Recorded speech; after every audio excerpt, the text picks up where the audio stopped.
Thanks for watching. Don't forget to like, comment, share and subscribe to Mufti Tariq Masood, famous scholar. پہلے زمانے میں لوگ اپنی بیویوں پہ تہمتیں لگا دیتے تھے, یہ زنا ہے, یہ میرا بچہ نہیں ہے, بچہ پیدا ہوا نا میرا نہیں ہے. تو اسلام نے اس دروازے کو بھی بند کیا کہ حدیث میں آتا ہے الولد للفراش وللعاہر الحجر, کہ جس کے گھر میں بچہ پیدا ہوگا نا تو بچہ اسی کا ہے بس. اب اس میں یہ شک کہ وہ شکل ان کی وسیم سے مل رہی ہے, پاؤں اس کے ستار سے مل رہے ہیں.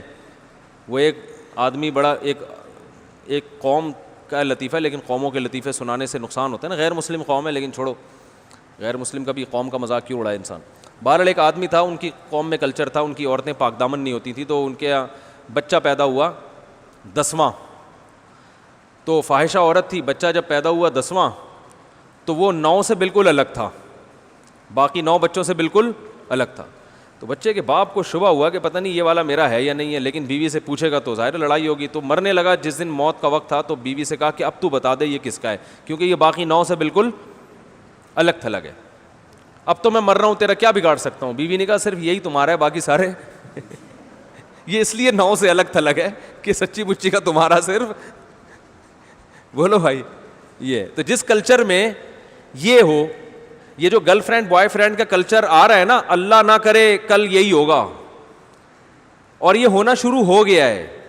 برائی کو بیان کرنا اچھا کام نہیں ہے, اس سے برائی اور پھیلتی ہے, لیکن بعض دفعہ بتانا پڑتا ہے کہ بھائی اس گرل فرینڈ بوائے فرینڈ کے کلچر کو ختم کرو, اس سے بڑی تباہی ہے. میں آپ کو بتاؤں, یہی میرے پاس لوگ آئے ہیں کہ بچہ پیدا ہو رہا ہے, شوہر کو شک ہے کہ پتہ نہیں کس کا ہے یہ اب ہمارے کلچر میں بھی شروع ہو گئی یہ چیزیں, کیونکہ شادی سے پہلے اتنی لڑکی کی بوائے فرینڈ بن چکے ہوتے ہیں کہ مرد کو, اگر مرد میں ذرا سی بھی کوئی کمزوری ہے نا, کوئی عیب ہے, تو مرد کو شبہ ہوتا ہے کہ میری بیگم کہیں کسی اور کے پاس نہ جائے. جن کے یہاں گرل فرینڈ, ہر ایک کا نہیں ہے الحمدللہ, خیر غالب ہے, گرل فرینڈ بوائے فرینڈ کا کلچر جس معاشرے میں ہوتا ہے نا, وہاں یہ سسٹم شروع ہو جاتا ہے. تو بھائی, اور پھر سب فحش فلمیں دیکھ رہے ہیں, سب کا مطلب بہت بڑی تعداد میں دیکھی جا رہی ہیں. تو آپ کیسے یہ کہہ سکتے ہو کہ جو ہے وہ معاشرے میں جو ہے نا وہ بے حیائی نہیں پھیل رہی. تو وہ آہستہ آہستہ میاں بیوی کا اعتماد ختم ہو رہا ہے. پہلے لوگ 3 سال گھر سے باہر ہیں, ان کو پتہ ہے بیوی کے بارے میں, اعتماد ہے بھائی, کہیں نہیں جائے گی. عورت کو شوہر پر اعتماد ہے, بھائی 3 سال بھی امریکہ میں رہ کر آئے گا, ہمیں پتہ ہے یہ کہیں اور نہیں جائے گا. لیکن اب میں نہیں کہہ رہا ختم ہوا نہیں ہے, آپ گھروں میں شک کرنے نہ شروع کر دیں, لیکن ہو رہا ہے, کیسز آنا شروع ہو گئے. اچھے اچھے لوگوں کے کیس آ رہے ہیں. ہم تو ہر آدمی اپنے دل کی بات کر لیتا ہے مشورہ لینے کے لیے. اچھے اچھے گھرانوں میں کیس آ رہے ہیں کہ مرد کو اب شبہات ہو رہے ہیں, پتہ نہیں کس کا بچہ ہے یہ. تو یہ بہت خطرناک بات ہے بھائی. گرل فرینڈ بوائے فرینڈ کے سسٹم کو کیا کرو, ختم. بیٹی کے بالغ ہوتے ہی شادی کر دو, کیونکہ اس میں ڈیزائرز تو ہیں. نیچر سے کب تک لڑو گے میرے بھائی. لڑکی کا دل چاہتا ہے کہ لڑکے سے دوستی لگائے, یہ دل کی چاہت ہے, یہ چاہت غلط نہیں ہے. لڑکے کا دل چاہے گا کہ میری کوئی گرل فرینڈ ہو, یہ چاہت غلط نہیں ہے. یہ چاہت کو حلال میں تبدیل کر دو. بچی بالغ ہوئی ہے, اس کو بولو بھائی جو تمہیں پسند ہے بتاؤ, شادی کر دیں گے تمہاری, نکاح کر لے. اس کا شوہر ہے, وہی بوائے فرینڈ ہے, وہی اس کا شوہر ہے, خوش ہو جائے گی. بے حیا بننے سے پہلے اس کو حلال تسکین مل جائے گی, تو غلط کی طرف نہیں. انسان بائی نیچر غلط تھوڑی ہے. او بھائی, چوری کی روٹی کا کسی کا دل نہیں چاہتا. چوری پہلی دفعہ اسی لیے کرے گا جب حلال روٹی نہیں ہوگی. پھر جب ایک دفعہ چوری کی روٹی منہ کو لگ گئی, پھر حلال ملے گی بھی تو نہیں کھائے. جو چرا کے کھانے کا مزہ تھا وہ حلال میں نہیں آ رہا. تو یہ ہوتا ہے. اس لیے بچہ بالغ ہوا, بچی بالغ ہوئی, فوراً اور کر کے دیکھو کچھ بھی نہیں ہوگا. لوگ کہتے ہیں اتنی سی بچی کا نکاح کر دیا, ہائے ہائے کیسی کیسی باتیں کر رہے ہیں مولانا صاحب, ہائے ہائے سسرال والے تو کھا جائیں گے اس کو. او بھائی کر کے دیکھو یار, ہم نے تو کی اپنے رشتہ داروں میں, الحمدللہ کامیاب زندگی گزار رہی ہیں, بچیاں بھی بچے بھی سب خوش ہیں. ایسے ایسے فیملیز میں جاتا ہوں, بچہ بالغ ہوا, کان سے پکڑ کے شادی کرا دی اس کی. باپ اپنے خرچے پہ کرا دیتا ہے, کوئی بات نہیں یار میری بہو ہے, جہاں میں نے اتنی بیٹیوں کو کھلایا ایک بہو کو بھی کھلا دوں گا میں, اور اللہ پھر برکت بھی دیتا ہے. بس باپ چاہتا ہے میری پینٹ میں جتنے پیسے میرے ہی ہیں, اپنے بیٹے کو نہیں دوں گا میں, ٹھیک ہے نا, نہ بیٹی کو دوں گا نہ بہو کو دوں گا. پھر یہی نتیجہ نکلتا ہے کہ پھر وہ بیٹا بھی نہیں خرچ کرتا باپ پر. او بھائی رشتہ داروں میں سب کی آمدن, بولو بھائی, سب کے لیے, سب مل جل کے کھائیں. پٹھانوں میں دیکھو کیا ہوتا ہے, کوئٹہ میں اور ادھر, بڑا بھائی اپنے چھوٹے بھائیوں کی شادیاں اپنے خرچے پہ کر رہا ہوتا ہے. یہاں باپ نہیں کر رہا ہوتا, یہاں ابا نہیں کر رہے ہوتے, وہاں بڑے بھائی کر رہا ہوتا ہے. کہ چھوٹے ایک کما رہا ہے تو چھوٹے بھائیوں کی بھی شادیاں, چل بھائی بسم اللہ, ٹھیک ہے نا, خوش ہیں سارے اکٹھے رہ کے کھا رہے ہوتے ہیں. تو ہمارے ہاں عجیب سا سیٹ اپ شروع ہو گیا ہے, یہ ہر آدمی کہتا ہے بس میری پینٹ میرا بٹوا میرے پیسے. تو نتیجہ یہ نکلتا ہے کہ بہویں پھر سسر کا احترام نہیں کرتی, وہ کہتی ہیں یہ محبت باپ جیسی چاہتا ہے, خرچہ باپ جیسا کرنے کے لیے تیار.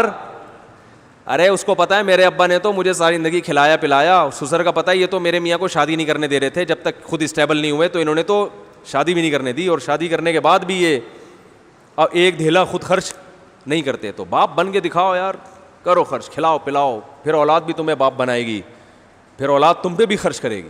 یہ ہمارا کلچر تھا جو اب آہستہ آہستہ ختم. باپ ہمیشہ اولادوں کو کھلاتا تھا, بہوؤں کو بھی, پھر جب بوڑھا ہوتا تھا سارے مل کے اس کو کھلاتے تھے, فخر کرتے تھے یار میں خرچ کروں گا, نہیں میں خرچ کروں گا, میں خرچ کروں گا. اب وہی ہو رہا ہے گوروں والا سیٹ اپ.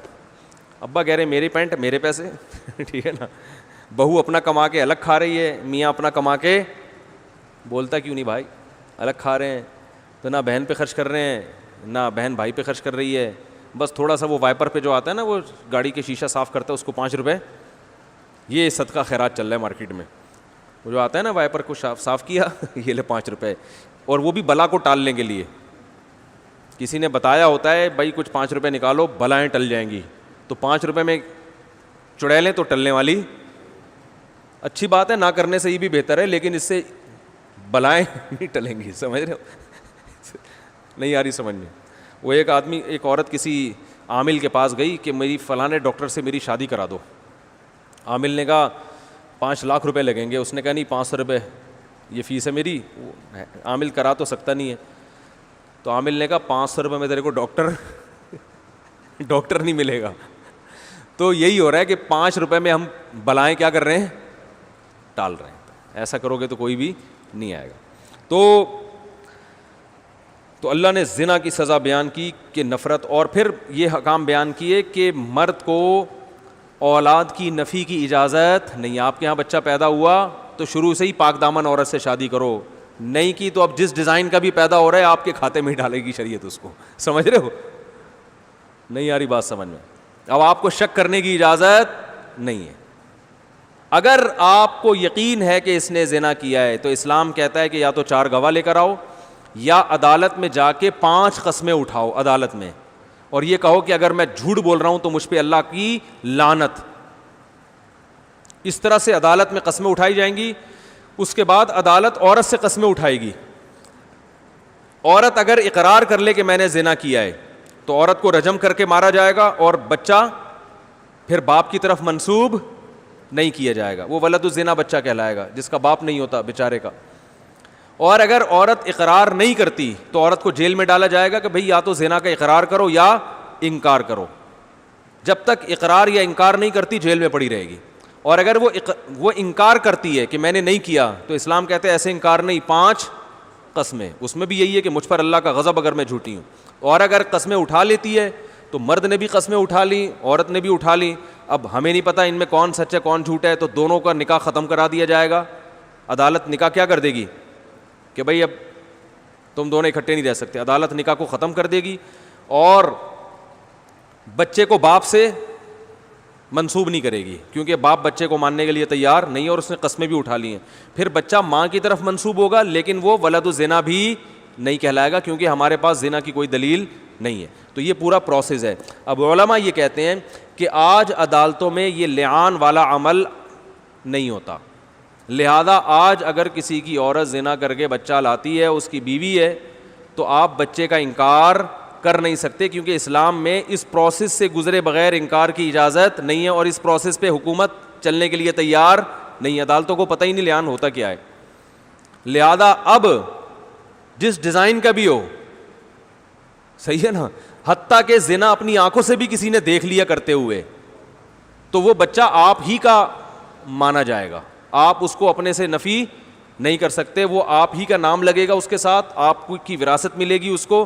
آپ 100 دفعہ کہہ دو کہ یہ میرا نہیں ہے, تو سوائے اس کے کہ اس پر آپ کو حد جاری کی جائے, سزا دی جائے, اس کے علاوہ بولو بھائی نہیں ہے. تو پہلے تو یہ آپشن تھا, اب یہ آپشن بھی نہیں ہے. تو اس لیے پہلے سے ہی انسان احتیاط کرے, نکاح جب بھی کرے پاک دامن عورت سے کرے, تاکہ اس قسم کی ٹینشنوں کی نوبت ارے بول لو نا یار, نہیں آئے. پاک دامن عورت سے نکاح کرو بھائی, جو گھریلو عورت ہے گھر سے ادھر آ گئی. جی ہاں ہاں, اس کے لیے بھی آئے تھے قرآن مجید میں. اور یہ بھی ذہن میں رکھو کہ یہ تو میں نے ایک محض ایک مزاح کے میں لطیفہ سنا دیا, 10واں بچہ پرانے 9 سے ذرا مختلف ڈیزائن کا تھا. اسلام میں بچہ کسی بھی شکل کا ہو, نبی صلی اللہ علیہ وسلم کے پاس ایک کیس آیا کہ وہ صحابی کہہ رہے تھے یہ بچہ تو مجھ سے ملتا نہیں ہے, تو آپ نے فرمایا کیا تمہارے اونٹوں میں چتکبرا اونٹ پیدا ہوتا ہے؟ انہوں نے فرمایا ہاں. فرمایا حالانکہ نہ اونٹ کا باپ چتکبرا ہوتا ہے اور نہ ماں, تو یہ کیسے پیدا ہو گیا؟ انہوں نے کہا کوئی باپ دادا میں گزرا ہوتا ہے. تو آپ نے فرمایا ایسے انسانوں میں بھی ممکن ہے کہ بھائی بعض دفعہ دادا پہ شکل چلی جاتی ہے, بعض دفعہ پر دادا پہ. اب میاں کے بال بھی سلکی ہیں, بیوی کے بال بھی سلکی, بچے کے بال گھونگھریالے, تو شکی آدمی خام خواہ میں بیٹھ کے شک کر رہا ہوتا ہے کہ یار اسی وجہ سے میں اپنی بیگم کو افریقہ نہیں لے جانا چاہ رہا تھا. شک آدمی اس طرح کرتا ہے نا. تو حدیث میں کیا سکھایا ہے بھائی؟ شک کرنے کی اجازت نہیں ہے, ہو سکتا ہے باپ دادا میں کوئی گزرا ہو.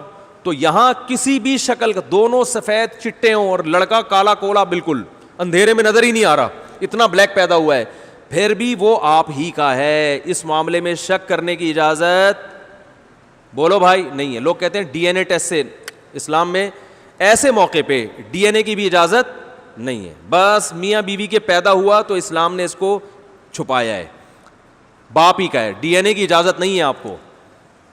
نہیں آ رہی بات سمجھ میں؟